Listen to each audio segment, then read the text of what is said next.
Hey, what's up everybody? We hope you're having a great day today. We just wanted to hop on here and share some things with you, what's going on in our life right now. And there's actually a lot going on right now. And so, yeah, we just want to share some of those things with you. And yeah. Alright, so number one, Ellie's driving us nuts. This is like day 7,426 of quarantine is what it feels like. And Ellie's driving us crazy. We're driving each other crazy. Things are a little out of routine around here, to say the least. But you know, it's all good, and I know that everyone out there, like all you guys, are probably dealing with the same stuff, and you're ready for your kids to just go play in the street, like do something, like get out the house. It don't matter. And the other thing is, you're about to be graduating. Like literally, Monday is her last day that she takes her exam. It's her last exam, and My last day of senior, undergrad classes was yesterday. So Tuesday was my last official school day. Crying. Yeah, so I take an exam, a final on Friday, and I take a final on Monday. And by the grace of God, I'm getting out of ECU, and I'm going to start my career as a nurse. Some of y'all may have seen it, but I shared on my social media last week that I've accepted a position at Vidant Edgecombe on their labor and delivery unit. Super excited. Yeah, super excited. There's a big story behind that, so I'll definitely hop on and share that over the next few weeks. But yeah. Yeah, really exciting stuff going on, actually. Just Lexi's about to become a nurse, and I just knocked my coffee over. So yeah, Lexi's about to be a nurse. Pray for me and my future patients. Ellie's schoolwork is not slowing down. We have had to become homeschool parents, nursing students, and still keep a full-time job here working from home. So yeah, it's been kind of crazy around here, and as I'm sure a lot of you guys are dealing with too. And so yeah, we feel for you, and yeah, it's crazy. But Gracie's snoring. There she is. Noodle, say hello. Hello. Say hi, Bug. Hello. So another thing that's really cool that's happening right now is our 1-year anniversary is coming up on May the 4th, which is actually this upcoming Monday, which is also the last day that Lexi's taking her test. So it's the last day of her class, and also our 1-year anniversary. So pretty exciting stuff. So we decided to make a video about how we met each other, and kind of all that stuff. Long ago in the land of dinosaurs, and we figured it's about time that you guys get to know us a little better. Yeah. Yeah. One thing real quick I do want to mention before we start that is, we know that last week we said that we'll have some camper content this week. That didn't happen because our lives were just crazy this past week. We didn't get a chance to work on the camper, but all we did was look at books and notes, and Brian worked, and I looked at books, and I looked at notes, and that's all I've been doing. So we haven't really had a chance to go work on it, but hopefully that will take priority super soon. Yeah. So be on the lookout for camper video coming soon. So yeah, we actually have known each other since I was in the 5th grade and she was in the 4th grade. We went to the same elementary school together. Shout out to Northwest. Northwest Elementary in Belvoir, and we actually grew up right across the street from each other.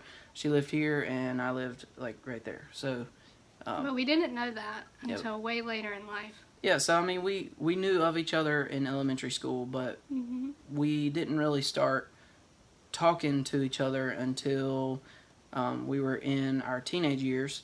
We met each other officially basically through church, a little small church that we were going to when we were younger, and from there, we got each other's phone number, and we were texting.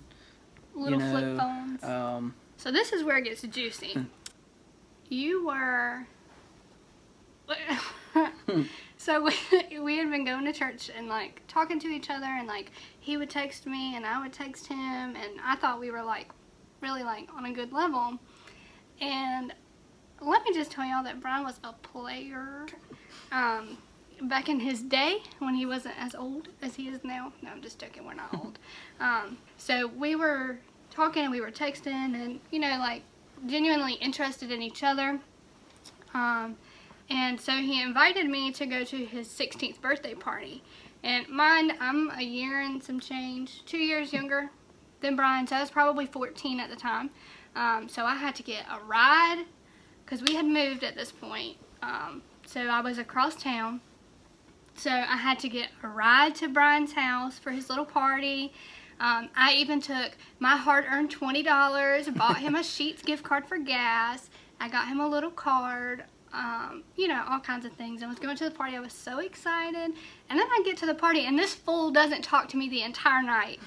Like, it was like I was not there. I didn't exist. I was nothing, pretty much. Stabbed me to the heart. So You're so dramatic. No, because that's literally how I felt. My little 14-year-old heart was broken. And it was very sad because everybody who knew me knew that I was literally in love with this boy. Like, I don't even know why at that point. But I was literally in love with him. I was so excited to be invited to his party. I was like, oh my gosh, we're going to really hit it off. And maybe we'll date. I don't know. Anyway, fast forward. After the party, I hated Brian's guts. Like, I wanted nothing to do with him. And we just fell off and we stopped talking for a very long time. Probably, what, like a year and a half? A year and a half, 2 years, we stopped talking. And then what happened? So then, it was about a year later from the birthday party, and she put a little picture up on Instagram that said, if you, like, leave a... No, it said, DM me a picture of yourself, Yeah. and I'll send you an emoji telling you what I think. And, like, the emoji had, like, if you sent the heart eyes, I think you're cute. If I sent a thumbs up, like, you're okay. So you already know. Those fun things, like, we used to do when we were really young. Yeah. So she told me I was cute, and... Wait a second. Brian slid in my DMs. Let's get back to that. So Brian sent me a picture, and then Yeah. She told me I was cute, and... I just sent the heart eyes. And I was like... Because I was, like, Okay. every feeling I had towards him resurfaced. I'd forgotten about him. I'd moved on. Everything resurfaced, and I was like, yeah, I still think you're cute. Okay, heart eyes. And then he tried to be cool, and he said, you can text me if you want. And I said, you can text me if you want. Here's my number. And I sent him my number, and, like, that was it. So then we started texting. That was Emotions are high when you're a teenager. Yeah. Like, this boy played with my heart. No. So at this point, I was 17. She was 15.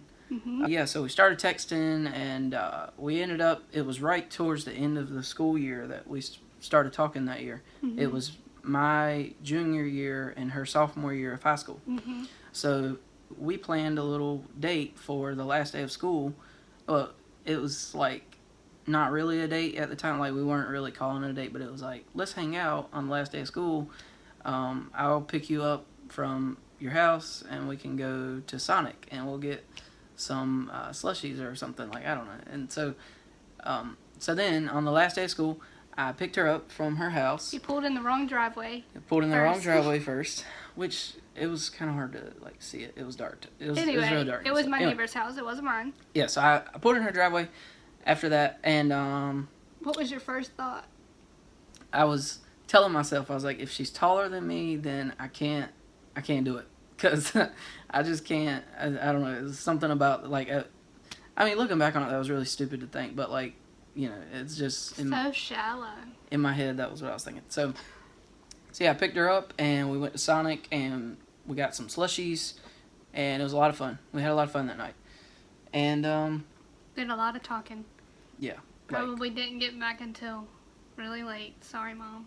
It was really cool, and I just remember feeling like, you know, we didn't have to force the conversations that we were having. It was like the easiest thing that either one of us had ever done before, and it was just like super simple to talk, and everything was just like really easy. It came really easy. We never really had to like try to like force any sort of like conversation or anything like in our relationship, really ever, like from that point forward. So yeah, we started dating officially on July 12th, 2014. And then we dated for all the way up to October of 2018, and then I proposed to her, and we got married in May of 2019, which was last year. Now we've been married almost a year. Yeah, it's crazy. When you're with the one that you're intended to marry, like God has placed in your life to marry, I truly believe that like it just comes easy. You know, you don't have to. Bless you. Sorry. Thanks. It just comes naturally when you're with the person that you're meant to be with, and like you don't have to really try to make it work. It just works. So to close this video, I think it would be awesome if we both told you guys what our top 3 dating tips are. So Brian, at 17, what if you could go back, what would you tell yourself about dating? So my number 1 tip is communication, and that I can never stress that enough, how important communication is in dating, and especially in marriage, but really in dating. When you guys are dating, you've got to talk about things. Like, I can't just assume that she knows what's going on in my head, and vice versa. She can't assume that I know what's going on in her head, even though she does sometimes. Communication is very, very, very important. You got to talk about everything. You got to be able to build trust. You got to earn it, and trust is earned in drops and lost in buckets. So think of it like water. When you're earning someone's trust, it takes over a period of time to earn it, but it's really easy to lose someone's trust, and really hard to gain it back again. So just, you got to communicate and talk about things all the time, everything. My second one is to date with the intent to marry. I literally just had that in my brain. I knew you were going to say that. So whenever you're dating someone, don't just date them just to not be single. So my third one is just to learn to create boundaries together. That's something that is kind of difficult at times, and you know, we understand that, but it's really important to do. And we struggled with it. Yeah, in every area, multiple areas. Yeah, everyone does to an extent, and so yeah, that's my third point. And yeah, so if you could name 3 top tips that you could give someone who's dating, what would they be? My first one would definitely be always keep the Lord first. Foundation is important, and you can't build a house on a cracked foundation. That's number 1. Number 2 would definitely be to not set high expectations for something that they can't fill. There are things that Brian can't fill in me because he was never meant to in the first place. My validation and my worth comes from the Lord, so I have to be grounded in that first. And that's marriage too, you know. You carry that from dating to marriage, so don't set such high expectations that he can't meet them, and then you become resentful towards him for anything he's not feeling. Number 3 for dating would be just to have fun. Take this time to continue to learn more about yourself, but also to continue to figure out how life is going to be together and how you can make it work together. Take all of the chances, take all of the trips, take all of the fun things that you can do, and really just explore yourself and explore your other half. So that's going to do it for this one, guys. We enjoyed spending time with you today, and we hope that you enjoyed spending your time with us, and we appreciate you watching our videos. It means a lot to us. If you enjoy our videos and you're not already subscribed, then just go ahead and do that, and follow us on Instagram, and let us know if you have any questions or yeah, anything else. Any questions you guys have about relationships or dating or us or anything, just let us know in the comments, or you can message us on Instagram or whatever. We'd love to hear from you, and we'll answer whatever questions you guys may have. And yeah. So yeah, until next time, guys, we love you. And Doodlebug loves you. Doodlebug. Casey. He said no. And we'll see you next time.